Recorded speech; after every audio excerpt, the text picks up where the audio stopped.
ना आई। तो ऐसे पहले कि हमनी के दिलो दिमाग से भगवान से प्रार्थना करे के बाद कि हे भगवान जी, हमनी के मन में अहंकार ना रहे, हरदम भक्ति भाव जागर रहे, श्रद्धा रहे। काहे कि भगवान वही जावे नहीं जहाँ भाव रहेला, जहाँ प्रेम रहेला, आपसी प्रेम जहाँ बने रहे वही या भगवान जी आए। और जहाँ प्रेम नहीं थे वहाँ भगवान के निवास ना होला। तो हमनी से यह कहे के बा कि भगवान हमनी के कृपा करें कि हमनी के भाई भाई में, परिवार में, बहन बहन में आपसी हमनी के एकता मिले रहे, प्रेम बने रहे, भगवान के प्रति आस्था रहे, हमनी के पूजा पाठ करे जा। जहाँ भगवान के प्रेम बा, आपसी प्रेम बा, वहीं लक्ष्मी के वास बा। तो कठिन से कठिन परिश्रम में विपत्ति आवे, उमें हमनी के प्रेम से कार्य लेवे के चाहिए, सोच बुझ के कार्य लेवे के चाहिए। तो मन के तृप्त करे खातिर हमनी के आई भजन के सहारा लिहल जाओ, ओकरा कथा में प्रवेश कइल जाए, भगवान के कथा सुनल जाओ। शिव जी के ऐसन कथा है, शिव जी ऐसन देवता हैं कि बड़े से बड़े संकट के दूर करेनी। यहाँ के ऐसे सब देवता देव हैं, यहाँ के महादेव हैं। महा के आगे कोनो शब्द ना होला, महा के आगे कोनो शब्द नहीं है नो, यहाँ के महादेव हैं। यहाँ के जब मय देवता हार जालन तो इहें की शरण में जाला सबके हो कि हे भगवान और रउए करी पाए, रउए बस के बा। तो हमनी के जेकर घरे पूजा करते जा, जेकर पाठ करते जा, जेकर कृपा से नहीं चलते जा, तो भोले बाबा के है, भोले बाबा कथा बा। तो भोले बाबा ऐसा देवता हैं कि जौन असंभव के भी संभव करे वाला यहाँ के हैं। वहाँ के कृति करे के बा, भजन करे के बा, मन के पवित्र करे के बा, और श्रवण करे के बा भगवान से। हे भोले बाबा में हमारा मन लागल रहे ताकि हमनी के आगे बढ़े जा। हरे हरे महादेव शंभो, काशी विश्वनाथ गंगे। हर बोले के बा हे हर हर महादेव शंभो, काशी विश्वनाथ गंगे। हर हर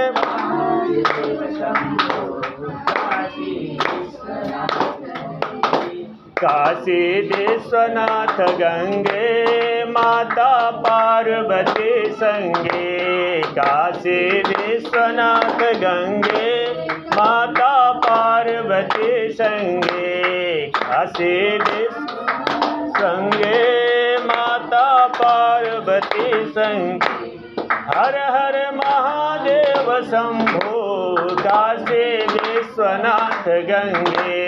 हर हर महादेव शंभो, काशी विश्वनाथ गंगे। काशी विश्वनाथ गंगे, बाबा नंदी के संगे। काशी विश्वनाथ गंगे, बाबा नंदी के। हर हर महादेव शंभो, काशी विश्वनाथ गंगे। हर हर देव शंभो, काशी विश्वनाथ गंगे। हर हर देव शंभो, काशी विश्वनाथ गंगे। काशी विश्वनाथ गंगे, बाबा भक्तों के संगे। काशी विश्वनाथ गंगे, बाबा भक्तों के संगे। हर हर महादेव शंभो, हर हर महादेव शंभो, काशी विश्वनाथ गंगे। हर हर महादेव शंभो, काशी विश्वनाथ गंगे। काशी विश्वनाथ गंगे, बाबा सर्पों के संगे। काशी विश्वनाथ गंगे, बाबा सर्पों के संगे। हर हर महादेव शंभो, काशी विश्वनाथ गंगे। हर हर देव शंभो, काशी विश्वनाथ गंगे। काशी विश्वनाथ गंगे, माता पार्वती संगे। काशी विश्वनाथ संगे, माता पार्वती संगे। हर हर महादेव शंभो, काशी विश्वनाथ गंगे। हर हर महादेव शंभो, काशी विश्वनाथ गंगे। काशी विश्व विश्वनाथ गंगे बाबा भक्तों के संगे। हर हर महादेव शंभु काशी विश्वनाथ गंगे।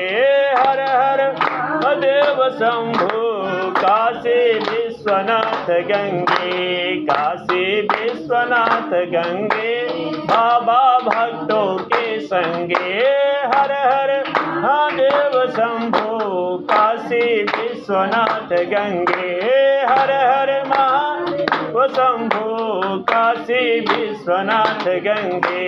हर हर महादेव शंभु काशी विश्वनाथ गंगे। हर हर महादेव शंभु काशी विश्वनाथ गंगे। बोले शंकर भगवान की जय। माता पार्वती की जय। लक्ष्मी नारायण भगवान की जय। वृंदावन बिहारी लाल की जय। गौ माता की जय। अपने माता पिता की जय। अपने अपने गुरुजी महाराज की जय। ओम नमः पार्वती पतये हर हर महादेव। शंभु काशी विश्वनाथ गंगे। अब आइए कथा में प्रवेश कर जाओ। कथा में आज पहला कथा के महिमा। आज पहला दिन की कथा में बतावल जाए कि कथा सुनला के महिमा का होला। कथा सुनला के महिमा फिकरा के कैसे भोले भगवान के सनिधि में केवल आ गई। भोले बाबा ऐसन देवता हैं कि भगवान कहले भगवान भोले बाबा बहुत सदाभाव देवता हैं। केवल भाव से भगवान के दर्शन भी कैली हल जाओ तो वहाँ के मुक्ति कैली। बड़े से बड़े संकट के यहाँ के निवारण करे हला हैं।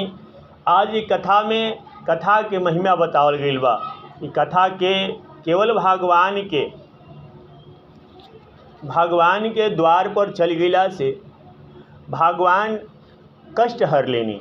भगवान के मन में याद रखला से भगवान हमनी के मय कष्ट बड़े से बड़े विपद के बड़े से बड़े कष्ट के भगवान भूत भावन भोलेनाथ दुख हरने की कथा में शिव जी के विशेष महत्व यानी भगवान के पूजा कैला के विशेष महत्व के विषय में बतावल गई बा। सुनल जाओ।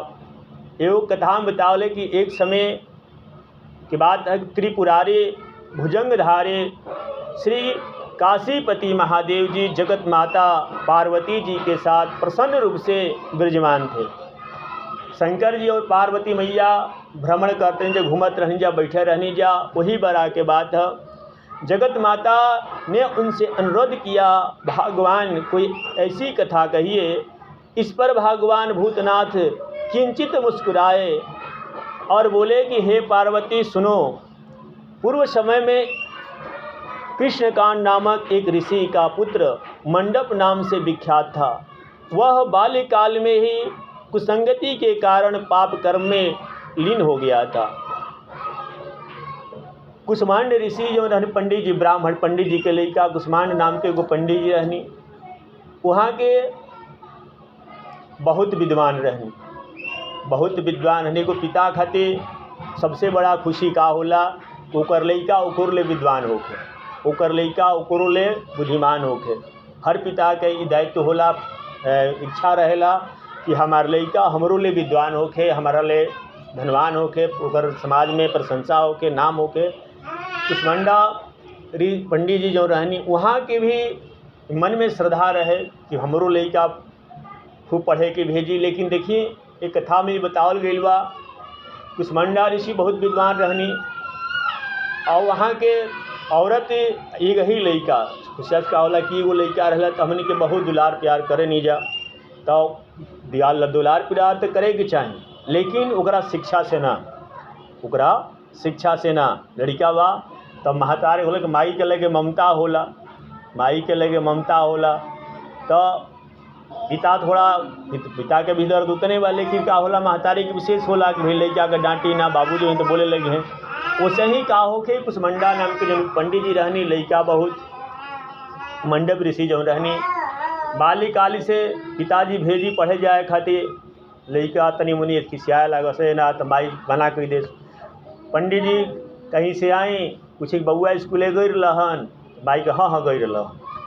जैसे कि पुरुष वर्ग जब भी बा तो मान ली कि ड्यूटी जाता आ घरे अला के 3 बजे 4 बजे तो उनका का पता बा कि लड़का पढ़े गिर है कि ना। तो महतारी के दे तो बा तो कहल गया कि लड़कन के असली सबसे पहले हमनी के गुरु के ह तब माई हो। सबसे पहला गुरु के बतावल गई बा तो हर आदमी के ऊपर माई होले। माई पहिलका गुरु, दूसरा पिता का स्थान मिल बा। तमेव माता च पिता तमेव, पहले माई क्या वेला नो तो तमेव माता, माई पहिलका गुरु है। ऐसे उहे बतावेले कि हई चाचा हवन, हई मामा हवन, माइए चिन्हावेली। माई चिन्हावेली सबसे पहला लड़का चेहरा देखे तो माई के देखला, माई माँ शब्द बोलेला तो माई के बड़ा दायित्व बा। अब मंडप ऋषि भी एक कथा में बताल गई बा, वहाँ के नित्य ही तरी करी धीरे धीरे वहाँ के छाव देते गई माता जी जो रहनी मंडप ऋषि के, वहाँ के लाल प्यार में पनिया धीरे धीरे वहाँ के कहीं से घूमियो के आई, पढ़े ना जाई, घूम फिर के आई। बाबूजी आके पूछे कि या भाई गई रहन पढ़े खातिर, स्कूले गई रहन। माई कह कि हाँ एगो लड़का बड़न का करा खातिर डांटल जाओ बोलल जाओ, कहाँ हाँ गई रहन। तो का बोले कि धीरे धीरे अब उनकर संगत स्कूले जा सुना, माई छाव कैले जा। पिताजी पूछे, पिताजी के पता ना रहे, मन में रहे लड़का पढ़े जा तरन, पढ़त हुई हैं, खूब सुंदर व्यवस्था बा, लेकिन वो पढ़े ना जा। संगत उनकर उल्टा सीधा हो गई रहे, संगत उनकर उल्टा सीधा हो गई रहे एकदम। अब यहाँ तक कि उनकर संगत बुरा लड़कन के संगे हो गई। धीरे धीरे बड़ हो गईलन, छोट से बड़ भइलन, पढ़े ना जा, स्कूले ना जा, फीस जमा होके लेकिन पढ़े ना जा। अब घरे आके झूठ बोल देस कि हाँ भाई पढ़े गई रहनी है। अब ओकरा बाद बुझी कि जब उजा गईलन, वहाँ के पिताजी खाली बड़ हो गईलन। एक बार जब बड़ हो गईलन तो संगत हो गई। एक बार वहाँ के जो दोस्त मित्र जो रहलन भले मन में विचार भइल कि भाई अब चोरी कहीं कैल जाओ, तो चोरी भी करे लगलन पंडित जी संगत में। अब चोरी पिताजी जानते हमारा लड़का विद्वान बा, खूब पढ़त लिखत बा, लेकिन अब माई जानता रही, माई से आगे कहबो कर ना कहसु तो माई बबुआ हवन ठीक बा। अब चोरी करे लगलन। अब एक बार का भइल कि चोरी कैलन, दोनों संगतिया मिल के 4-5 जना मिल के गईलन एगो राजा की हैं, कहलन भाई हुजा चल जाते बढ़िया धन मिली। अब एक आसान तरीका का बा, कहीं नौकरी कर जाए तो साल 2 साल 5 साल जीवन बदले 1 लाख रुपया ना कमाई जाए, चोरी करिए तो 1-2 दिन में काम हो जाए। अब मन में होला न तो वो वैसने ऋषि मंडप ऋषि के भइल। वहाँ के लड़का के अब बुझली कि बेचारू चोरी करके आ गलन। अब इंकरा वन में जो चोरी गईलन तो अब मित्र के प्रति कपट हो गई, मित्र के प्रति मंडप ऋषि के कुष्मांडा ऋषि के लड़का कपट हो गई कि धन तो मिलल बा, एकरा के हम ही अकेले ले लें। अब मित्र के ना दे धन इनके हाथ में रहे कि ठीक बा सवेरे बटाई। अब उ का किलन कि पंडित जी धन के अकेले लेके कहीं रख दिहलन। उनकरा गलत अथी भी हो गई रहे, संगत हो गई रहे, पर स्त्री गमन करस, शादी ब्याह भी ऊपर भइल ना रहे, वैशागरी करे ने जास। अब वो धई दिहलन। अब का होला कि हमनी के भेद कब खुलेला, जब आपसी के मित्रता में शत्रुता पैदा होए तब भेद खुल जाला का करनी जा। जब तक मान ली कि 3-4 गो मित्र बनी जा आ जले आपस में प्रेम बनल बा तो भेद ना खुली, रहुआ कहाँ जा तनी घर के पता ना चली। अब ठीक बा, अब भेद कब खुली तो जब तब कई दिन हो गई। अब उनकर मित्र कहलन करे भाई धन में हुए धन सैगर बा, ओकरा के बटाई तू कस के छोड़ा रह दे, बटाई आज कल बटाई परसों बटाई, यही तरीका रस। अब मित्र लोग के हो गए बुझाता है कि धन दिहे ना, अभी दिहे ना, इनकर मन में बेईमानी हो गई बा। अब वो धन का गलन को धन रखले ना रहलन, का गलन को संगत बुरा भई रहे, वो धन कहीं और दे दले रहलन, संगत कहीं उल्टा बा, तो जे जाके रख दे रहना। वो ऐसा जगह बा कोई से धन तो मिले के बा ना, कतनो जाई तो मिले के बा ना। अभी मित्र से चोरी कैलन कि मैं धन दे दे तो हम खुश रहब, हमारी इज्जत हुई हो जावा। अब जब चारों उनकर मित्र जन रहलन जा तो सोचलन कि भाई अब जाके केकरा के है तो उनका बाबूजी के शिकायत कैलन लो, कुष्मांडा ऋषि के जाके कहलन कि रउआ बहुत विद्वान बनतनी, रउआ के लोग आवता पतरा देखावे खातिर या ज्ञान लेवे खातिर, और लड़का चोरी करता रह हई करता रह ना, रउआ समझावत नहीं कि हमनी के पैसा नहीं खन देत, चोरी करता रह। तो उनका सुनी के बड़ा हेडक भइल। कि भाई हम तो ऐसा बात तो नहीं कि हमारे लड़का तो स्कूले जाला, बढ़िया स्कूल में एडमिशन करवले बने, मन में बा कि बढ़िया लड़का से एडमिशन करावे नहीं। माई जरूर पूछस मेहरारू से कहाँ तो हम पढ़े जालन। अब ठीक बा, अब पढ़े तो जा सुना। अब संगत उल्टा सीधा होकर घरे आवस तो बाबूजी पूछस कि पढ़े जाता रहन बबुआ, तो हाँ खूब बढ़िया पढ़ता, रोज आवेलन 4 बजे आ जलन, 7 बजे निकल जालन, लंच करलन, घूमे फिरे बेथी करलन, कोनो दिक्कत नहीं है। अब महतारी के दया रहे। अब उनकरा लगे जब शिकायत आयल कि भाई मित्र लोग कहलन लोग कि भाई अब देखी धन दिवा दी, हमनी के बड़ा मेहनत कैले बनी जा, संगे लागल बनी जा, तो ना तो हमनी के उल्टा सीधा कुछ करे मारी उड़ देव जा, हमनी के होला न आपस में झगड़ा होला तो मार पीट देव जा हमनी के। तो शिकायत के कारण के तो पिताजी के हो बड़ा जाला, जब आप कुछ गलत कार्य कर दिए हैं तो बड़ा अगर जीवन पकड़ालन। तो वो बड़ा मंडप ऋषि जो काम गलती कैनी, उस मंडा ऋषि के यहाँ जाके उनकर मित्र जाके शिकायत कर कि वो समझा दिया, ना तो हमनी के कुछ कोई देव जा धमकी। पिताजी सुनलन, जाके अपने महत्व पूछलन का हुआ, तब देखी ना वो रोवे लगली, का कहीं बार हमारा बुझात ना रहे, और संगत उल्टा सीधा हो गई बा। माई बार रोवत रही उनकर मेहरारू उस मंडप ऋषि के माई। अब कहलन कि अब खिसी में वो कहलन क्रोध में पिताजी कि जा तो हम लोग के मार दलो, से मतलब नहीं है। लड़का कुल अगर बढ़िया खराब निकल गई तो उसन लड़का से मतलब नहीं है, जो हमार मैं बनावल मैं मिटा दिलस, वैसा लड़का हमारा के ना चाहे। लड़का जो हम प्रतिष्ठा बनौले बनी, लोग आके हमारा के पूजेला, और प्रतिष्ठा के हमारे लड़का हनन के, तो वैसा लड़का ना चाहिए हमारा के। ओकरा के भले मार दलो, पीट दलो, से कुछ कर लो, कर हमारा मतलब नहीं है। लड़का आइल तो लड़का से बोलेंगे जो तोरा खातिर हम मर गए ते हमारा खातिर मर गए, वैसे हमारा मतलब नहीं है। तू जा, घर से खेत दिहलन, घर से पिता घर से निकाल दिहलन कि जाओ तारा ऐसा कुपुत्र के हमारा घर जगह नहीं है, तू जा। अब बड़ा फेर में पड़लन लोग, जब आदमी सहारा ना रहेला, मित्र उन्हें खोजते बड़ा सुंगरा के कब भेटे हैं। घर जवन होला वो एगो अपन सहारा होला, छाया होला, कहीं से आदमी अपना घरे आवेला। अब वो जगह पिता छीन लिहलन, पिताजी छीन ले कि भाई अब जाओ यहाँ से अब कुछ, अब जाके धन खातिर जाता रहनु जवा, तो वजह से धन मिले के नहीं है। मित्र लोग के दे के अपन छुटकारा करस, मित्र के छुटकारा करस कि भाई अति होखस। और मित्र लोग खोजे लगल कि कहाँ भेटा आसू, आके इनकरा के अब दवाई कल जाए। कहें कि भाई पैसा के बाद पैसा ऐसा चीज़ होला कि बड़े बड़े रिश्ता टूट जाला। ऐसे जीवन में पैसा से खिलवाड़ ना करके हैं, रिश्ता बरकरार करके एक एक पैसा का हिसाब करके आपसी प्रेम रखे के चाहिए, आपस में सहनशीलता रखे के चाहिए। अगर भाई बानी, दोस्त मित्र बानी, माता पिता बानी, जे भी जौन रिलेशन बा, तो ई ना कि भाई फलाना से पैसा लेनी तो ओकर पैसा देवे के बा, ई भाव रखे के चाहिए। ओकरा खुशी में ओकरा हर चीज़ की ना कि भाई रख लेनी तो ओकरा मन में का चलता जाने के चाहिए। का होला कि इसी से विवाद खड़ा हो जाला, मित्रता बड़े बड़े मित्रता भाईचारा सब खत्म हो जाला पैसा के चक्कर में। अब मित्रता वजह खराब हो गई। अब उनकर जौन मित्र गढ़ रहा कहलन कि अभी इनकर व्यवस्था करे के पड़ी। अब उनकरा के वो ऋषि के मंडप ऋषि के पकड़ ले लोग मंदिर के किनारे, उन्हें जात रहन, भागत रहन, बारिश खूब होत रहे, आ तले वो घेरा में रहन कि अब कब भेटा जास तब इनकर हम दवाई दी जाए। पकड़ के आ बड़ी मारी मरलन मंडप ऋषि के, उनकर मित्र बड़ी मारी मरलन। मरला के बाद उन्हों लोग के बुझाइल कि अब नहीं खन, तो छोड़ के भगलन। वो भी सांस चलत रहे, लेकिन उन्हों लोग के ये एहसास भइल आ कि नहीं खन, तब छोड़लन लोग मित्र, तब छोड़े कि भाई अब हटाव जाते हैं कर, अब जान नहीं है, अब मरी गई बड़ा। अब लेकिन प्राण रहे उनका अंदर, अभी प्राण रहे। अब सोचल कि कहाँ जाए, बारिश से फिर के थर थर काँपत रहन। काँप के अब कहत रहन कहाँ जाए।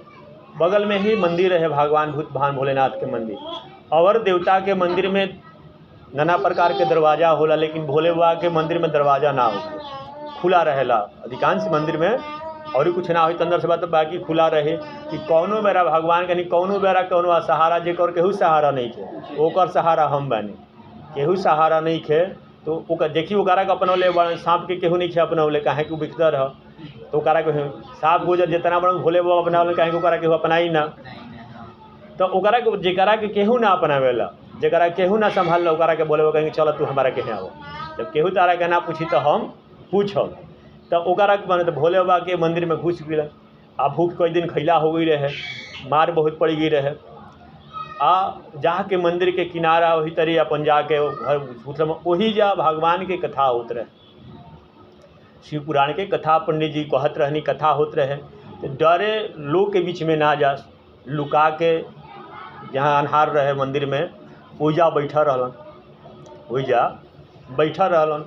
आ या कथा समाप्त भइल तो कथा समाप्त के बाद आरती होला, कथा हो गई समाप्त तो ओकरा भगवान के जयकारा बोलल जाला, आरती घुमावल जाला, परिक्रमा कइल जाला, मंदिर के भगवान के परिक्रमा कइल जाए।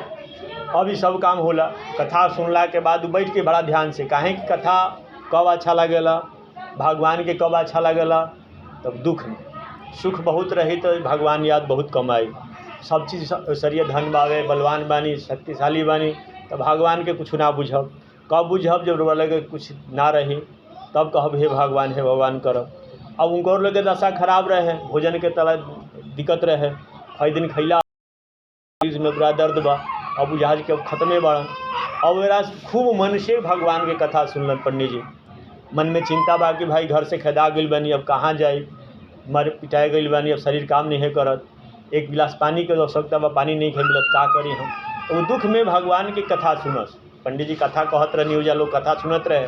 वो मन से छा में लुका के अंधेरा में कथा सुनस कि केहू देखे मत, काहे कि देखी तो का जाने फिर चोर चोर कोई के मारे लगे, काहे कि जेकर बिगड़ेला ओकरा के बार बार लोग बिगाड़े के कोशिश करेला। सोचला भाई अब तो पिटाइल बानी, आ फिर कहीं में जाई तो केहू और ही जानी कि चोट मारे लगे।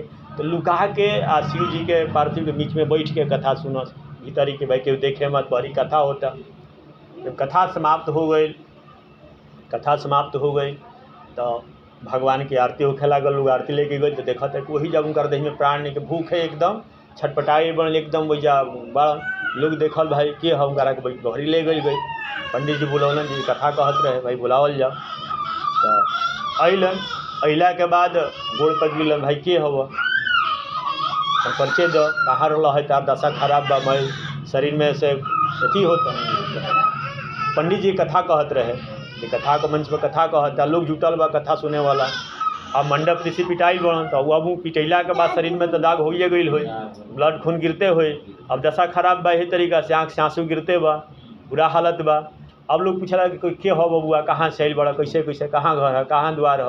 अब केहू चिन्हता, तब अब चेहरा ऐसा हो जाला कि चिन्हलो आदमी ना चिन्हला, पर्सनालिटी में रहे वाला आदमी अगर उस तरीके की व्यवस्था बन जाओ, उनमें केहू चिन्हाई ना, चिन्हलो आदमी के गिनाऊ ना हो सकेला दूसरा केहू।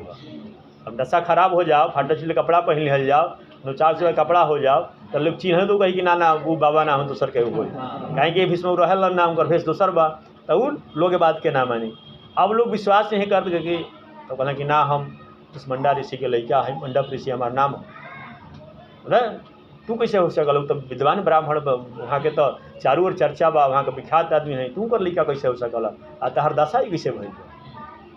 बतौलन अपन शुरू से अंत कि हमारा संगे ऐसा गलती भइल बा, हमेशा ऐसा गलती कैले बानी, हमारे लगे ऐसा अंदर दुष पैदा हो गई, ऐसा हमारे लगे संगत हो गई, आकि हमनी के अब इस तरीका का हो गई बा, पिताजी हमारे घर से निकाल दिले बनी, अब हमारा सहारा नहीं, हम कहाँ जाए, घर के हमारे निकाल देनी, बिजादी खेत दिले बानी, मित्र हमारा के धन के अथी में बहुत पिटलन लोग, कैलन लोग, खैर ओकर हम भागी रहनी है, एकरा हमारा दुख नहीं थे। ओकरा पश्चात कथा जब सुनलन तो मन में एहसास भइल कि भाई हम गलती कैले बानी, काहे कि अपने कर्म के भोग लोग भोगेला, जैसन कर्म करब जब कर मिले के बा।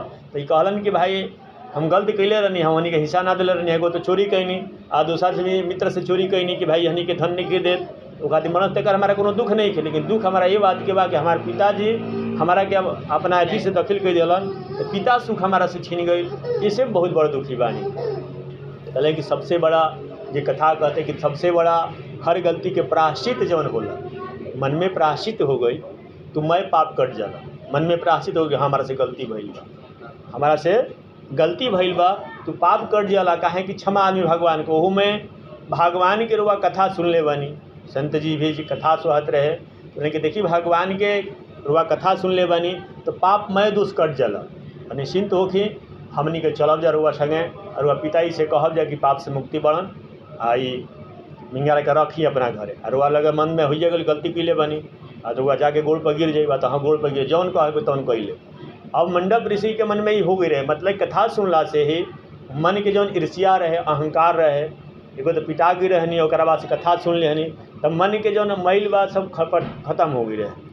अब वहाँ के कहनी कि ठीक बा जैसे रुआ सब कहब हम जाके गोड़ पर गिर जाए, खाली पिताजी हमारा के अपना ली, पिताजी हमारा के अपना ली। अब सुबह का उजा वहाँ के भोजन उजन करावल गई, मंदिर में भंडारा रहे गई, कथा रहे, भंडारा होते रहे, प्रसाद बनल रहे, उनको को प्रसाद पावल गई। उजा संत जी जे भी रह गए कि सवेरे हमनी के चलब जा, सवेरे हमनी के चलब जा। आ विश्वास हमनी के बाद संत जी कथा कहते रहे कि अगर सच्चा भक्ति होके, ईश्वर के सच्चा भक्ति बा, अगर मन से भक्ति कल गई बा, मन से कथा सुनल गई बा, तब भगवान स्वयं ओजा प्रकट हो जानी, भगवान स्वयं ओजा आ जानी, भगवान अपन कोनो रूप में आकर वो रक्षा करो। अगर ये सच्चा विश्वास बा तब काहे विश्वास नहीं के, और मान ली कि मन नहीं जावा, शरीर नहीं जावा, मन कहीं और ही बा, कथा सुने तनी, तो ओकर फल नहीं थे, मतलब कथा सुनत नहीं कि बैठल बा नहीं, खाली ध्यान कर रही बा। तो मन क्रम वचन ये सब मन से, वचन से आ क्रम से, एक बाद का भइला कौन कथा सुनिया तो यादे नहीं है, तो क्रम से सुने के चाहिए कथा कि हम जान कथा सुननी है। अब एक बाद ध्यान मान ली कहीं और ही हो गई कि भाई हो दिमाग, तो कथा अगर क्रम से सुनलिए, मन सुन तबे ओकर फल मिले के बाद। अब वो जो दुख में रहलन तो लगे दूसर कुछ याद ना हो, हे भगवान बस वही करस, मन से कथा सुने। अब सबेर खा पूरा संत महात्मा गांव के 2-4 गो जे भी लोग रहे गइल कुसमंडा ऋषि के, उनका बाबूजी के हैं गइल, आ जा कलश के महाराज लड़का हैं, इतना नहीं हमारा लड़का ना हो, ये हमार लड़का रहन लेकिन लड़का ना हो, से ऐसा पापी दुराचारी लड़का हमार ना हो सकेला, से इनकारा के मत लिए, इनकार से हमारा कोनो मतलब नहीं है। इतना नहीं कर मैं पाप खत्म हो गई बा, ये भगवान के कथा सुनलहन, इनकर प्रायश्चित कैले बन से, अब जौन गलती के दंड भी भोग ले बन, अब इनकारा के अपना ले, लेकिन हम ना मान सके इनकर पाप कटल बा। हमारा कैसे विश्वास हो कि इनकर पाप कट गई बा, हमारा विश्वास ना हो। अब ठीक बा, तो कहली कि कब मानम रहुआ, अगर स्वयं भगवान भोलेनाथ आके कह दी तो मानब, स्वयं भोलेनाथ आके कह दे तो मानब। बल्कि हाँ, अगर स्वयं भोलेनाथ अगर आ जाए तो माना ही के बा। अब वही दरवाजा पर, वहाँ के दरवाजा पर पुनः भगवान के कथा भइल, अंदर वहाँ के कुसमंडा ऋषि बानी, वहाँ के बहरी वही महात्मा जी पुनः कथा सुनौनी, अब मन से कथा सुनली वहाँ के। अब भगवान को ये आवे के पड़ल, भोलेनाथ के आवे के पड़ल, आगे कहे के पड़ल कि हाँ ये पाप से मुक्त हो गई बड़न। आज जब भोलेनाथ प्रकट हो गई नहीं, तब पापी वहाँ के भक्त रहनी तो पापी रहनी, अब पापी से पुण्यात्मा हो गई नहीं, जब मन में प्राश्चित हो गई कि ना दादा गलती बा, हाँ क्षमा बा, तो भगवान क्या करनी कि गलती के एहसास करके, गलती के प्राश्चित हो गई कि हमारे से गलती भइल बा, मान गई नहीं, तब भगवान कहनी कि हाँ भाई जल्द गलती भाई बालक है, जैसे हमनी के माता पिता गलती कोनो करब जा कहे हम हमारे से गलती हो गई तो ठीक बा, आ गलती करके ना हम गलती ना करनी है, हम ना ही चोरनी है, चाहे हम कोनो गलती ना करें तो क्रोध पड़ी तो 2-4 झोर पिटाए के पड़ेला। अब मैंने कि हम गई रहनी है गलती हो गई, तो आदमी पिता चाहे माई जे भी होला क्षमा करला, कैसे जाए दो भाई कहत तो गलती हो गई हो, ठीक है बा। अब वैसे ही जब भगवान के आवे के पड़ल, भगवान भोलेनाथ अनी आया के कहनी कि ना भाई हे कुसमंडा ऋषि तू बहुत ऋषि बड़ा, तहार लड़का गलती कैले रहा, लेकिन भगवान के कथा सुन लेबा, हमारे कथा सुन लेबा, आ नियम से सुन लेबा, क्रम से सुन लेबा, आ एक साक्षी हम बानी, स्वयं एक साक्षी हम बानी, से हम कहत नहीं करा के अपना लो, हम कहत नहीं करा के अपना लो। तब भगवान जब कुसमंडा ऋषि कहनी कि रउआ लड़का के चलते रउआ दर्शन हो गई, इतना दिन ले पूजा पाठ के दर्शन ना भइल, लेकिन वही लड़का के चलते राउर दर्शन हो गई, अब तो अपना ही के परी हमारो जीवन धन्य हो गई। तो भगवान की कथा ऐसन है, भगवान के महिमा ऐसन में कि अगर ध्यान से कतनो बड़ से बड़ पाप कही के अगर भगवान के शरणागत हो जाइए, भगवान को शरणागत हो जाइए दिल से मन से, तब भगवान हर गलती के क्षमा करेंगे। भोलेनाथ ऐसा नहीं कि हर गलती के क्षमा करेंगे, लेकिन कैसे कि हमनी के शरणागत हो एक परी मन से, मन में कौन कपट ना कि दुख हो गई तो हर हर महादेव आ ठीक बानी तो कोनो बात नहीं है, नामे ना लिहल जाओ, तो दुख में या सुख में दोनों में लिया आता तो ठीक बा। अब खाली दुखे में भगवान के बुलाओ जाए, हे भगवान जी देखी ना बुखार हो गई, हई दिक्कत बा, हऊ दिक्कत बा, आ सुख होके तो कहें कि ठीक बा हम कहनी है, तो उमें भगवान जी ना आवे नहीं। तो हमनी के श्रद्धा भाव चाहिए कि दुख में तो भूल ही के बा, लेकिन सुख में भी हमनी के कोनो सुखी के कोनो खुशी बा, खबरी होके खेत लिखाओ पास होखी जा, हाँ कुछ तरीके खुशखबरी होखे, कुछ नया काम होखे तो हमनी के केकरा के योगदान दिहबे के चाहिए सबसे पहले तो भगवान के कृपा से भइला, भगवान के कृपा से भइला। ये बात के कहे के चाहिए, का देवे के बाद धन्यवाद देवे के हे भगवान के कृपा से। काहे कि बिनु हरि कृपा तीर्ण नहीं डोले, बिना भगवान की कृपा से कोई पत्ता जब ना डोल सकेला तो हमनी के कैसे पढ़ सके नहीं जा, कैसे बोल सके नहीं जा। वहाँ के चाहब तबे बोलत नहीं जा, बैठत नहीं जा, भोजन मिलता ना। तो वहाँ के जब कृपा ना बचेला तो ऐसे सुन लोग बा कि ओकरा हर चीज़ के लाला पड़ल बा, हल बानू। हमनी के इतना तो भगवान दिले बनी कि टाइम से 2 रोटी भोजन मिल जाता, अच्छा कपड़ा पहन लेते नहीं जा, इतना मिले तो बहुत हमनी के धन्यवाद ये बात के देवे एक बार कि हे भगवान हे भोलेनाथ, रउआ कृपा से हमनी के अच्छा वस्त्र पहनते जा, अच्छा भोजन करते नहीं जा, समाज में इज्जत प्रतिष्ठा बावे, रहे खातिर एगो छप्पर बावे। तो ये बहुत बहुत धन्यवाद बा। भगवान के कबो गिलवा शिकायत नहीं करेंगे, कर्म हमनी करेंगे जाए। काहे कि कर्म ही सबसे बड़ा कर्म पूजा बाती, पूजा कल भी हमनी के कर्म बा। तो कर्म करते हुए आप भगवान के मानते हुए भगवान के भजत रहे के बा, भगवान के कहत रहे के बा, पूजा भगवान से छोड़े के नहीं के। आप कर्म भी जौनी हमनी की ड्यूटी बावे मनुष्य जौनी मानी जा, कर्म तो कर ही के पड़ी, अपना विवेक के अनुसार बुद्धि के अनुसार जौन भी राउर कर्म ड्यूटी कैल, पूजा कैल, पढ़ावल लिखल जौना विभाग में बानी ओकरा के मन से करी, ओकरा के पूजा के नियर करी। लेकिन भगवान के पल पल में धन्यवाद दी, केवल दुख में ना ही सुख में भी भगवान के भजल जाओ तो भगवान हमनी के सदा रक्षा करब। खाली दुख में करब जब भगवान के खाली दुखे में बोलावल, सुख बद कुछ कहते नहीं कर तो दुखों में ना जाए तो देर करेलन। ऐसे हमनी के दुख में और सुख में दोनों में भगवान के याद करे के बा। बोले शंकर भगवान की जय, माता पार्वती की जय, लक्ष्मी नारायण भगवान की जय, गौ माता की जय, गंगा मैया की जय, सरजू माता की जय, लक्ष्मी नारायण भगवान की जय। ओम नमः पार्वती पतये हर हर महादेव, शंभु काशी विश्वनाथ गंगे। आई एगो भजन गावल जाओ, ओकरा बाद से कथा थोड़ा जरूरी कल जाए। आज पहला दिन बा, बड़ा भाग्य से सौभाग्य होला हमनी के तो भगवान के कथा सुने के मिलेला, भगवान के चर्चा करे के मिलेला। ना तो दिन भर तो अपन चर्चा होते बा ना जी, फुर्सत बा हमनी के अपने विषय में बतियावल, हई हो गई हऊ हो गई हई हो गई, तो जीवन भर करे के बा। सुबह जागी तब से साग है, सब्जी है, खाना है, लड़का है, कुछ दुनिया भर के पड़ल बा।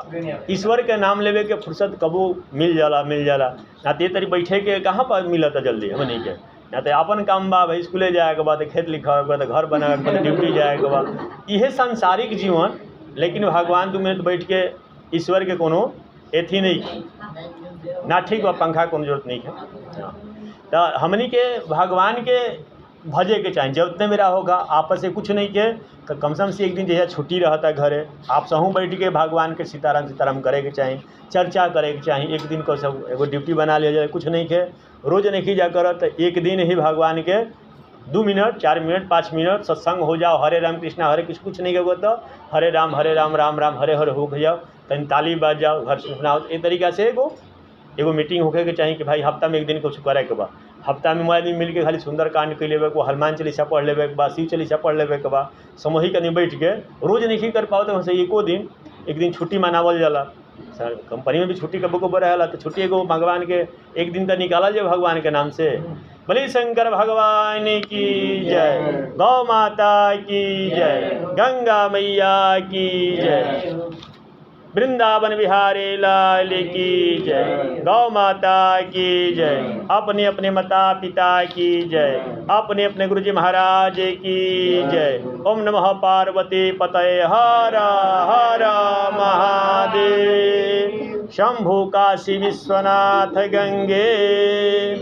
चलिए भगवान भूत भान भोलेनाथ को मनाना है, कैसे? तो प्रेम से। भोलेनाथ भी माने नहीं, मनावल जाए तब, भगवान भी मानने नहीं कब, जब यहाँ के श्रद्धा और भाव से कहे तो भक्त के बस में भगवान होनी, भक्त के बस में भगवान होनी। अब ऐसा नहीं कि वहाँ से जबरदस्ती कर देता ना होई, अपना से बढ़ के कैसे मनावल जाए? तो प्रेम से मनावल जाए, प्रणाम करके मनावल जाए, विनती कर जाए तब मानव। अब बड़े के संगे कहल जाए कि बरियारी कर जाए तो मानी न हो तो खरीदिए न होए, तो बड़े से प्रेम से भगवान के मनावे के बा। कालों के काल महाकाल को मनाएंगे, कालों के काल, हे कालों कालों के काल महाकाल को बनाएंगे, कालों के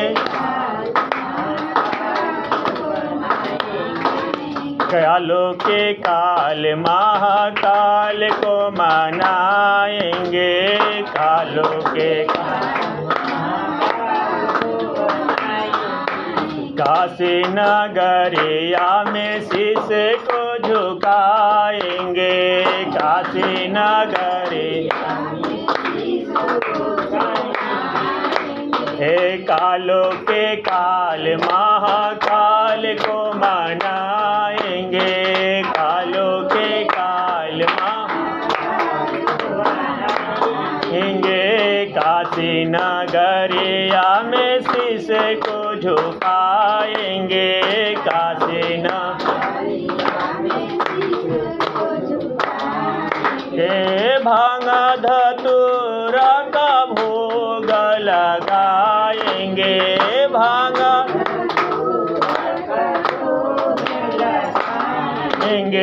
भांग धतूरा का भोग लगाएंगे, भांग हे बिलपति जिनके सिर पे चढ़ाएंगे, बिल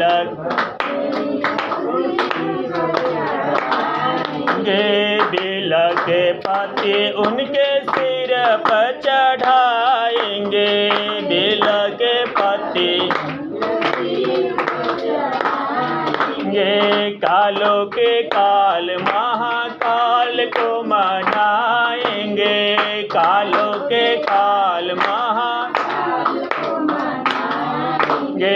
कालों के काल महाकाल को मनाएंगे, कालों के काल काशी नगरिया में शीश को झुकाएंगे, काशी नगरिया में दूध दही से हम उनको नहलाएंगे, दूध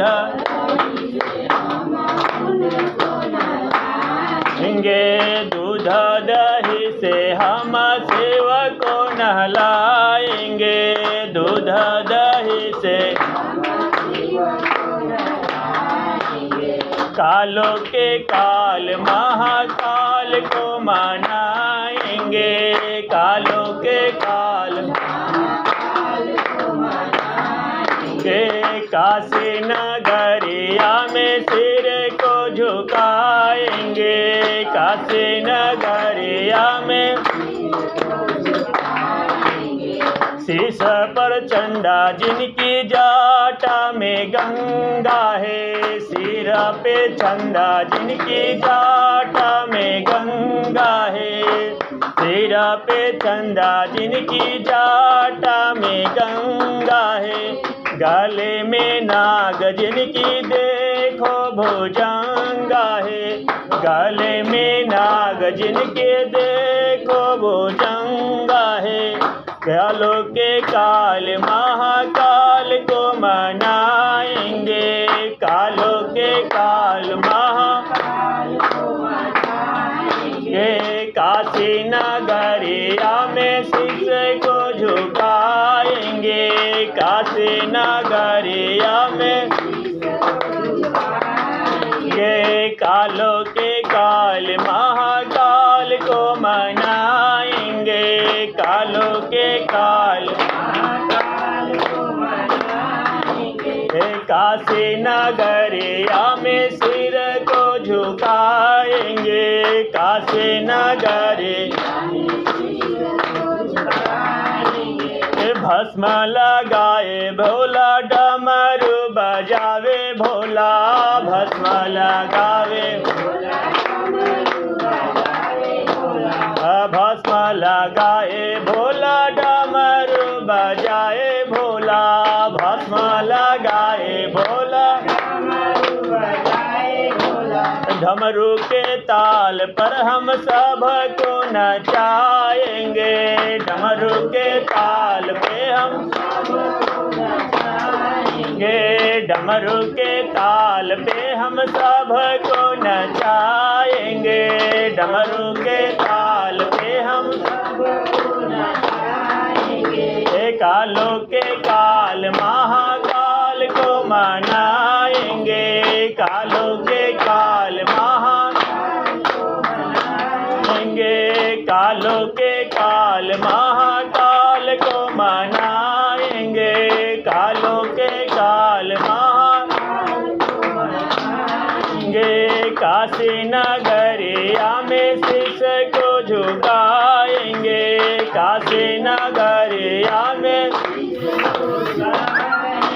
बड़े विघ्नाश गणेश भगवान की, आदिशक्ति गौरी मैया की, वृंदावन बिहारी लाल की, सच्चे दरबार की, भूत भावन भोलेनाथ की, अपनी अपनी माता पिता की, अपने अपने गुरुजी महाराज की। ओम नमः पार्वती पतये हर हर महादेव।